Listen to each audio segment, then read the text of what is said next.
वह जानता था कि सीधा आक्रमण करना मूर्खता होगी, इसलिए उसने गुरिल्ला युद्ध नीति अपनाई।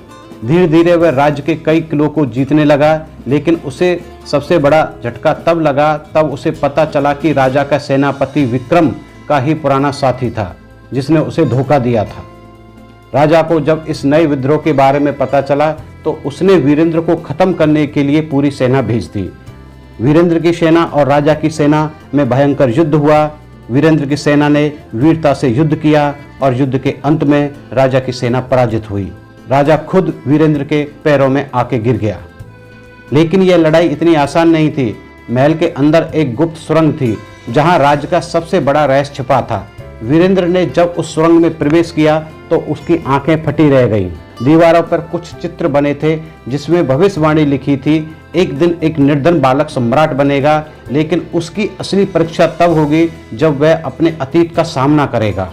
तभी उसे एक रहस्यमयी व्यक्ति मिला जिसने कहा, यह सिंहासन तुम्हारा है, पर क्या तुम इसके पीछे छिपे अंधकार को संभाल सकते हो? वीरेंद्र के सामने खड़ा हुआ वह रहस्यमय व्यक्ति मुस्कुरा रहा था।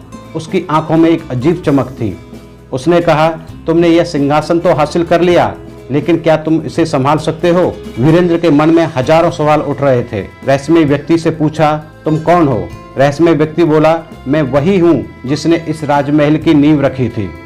यह राजमहल केवल ईंट और पत्थरों से नहीं बना, यह शपथों, विश्वासघातों और रुधिर से बना है।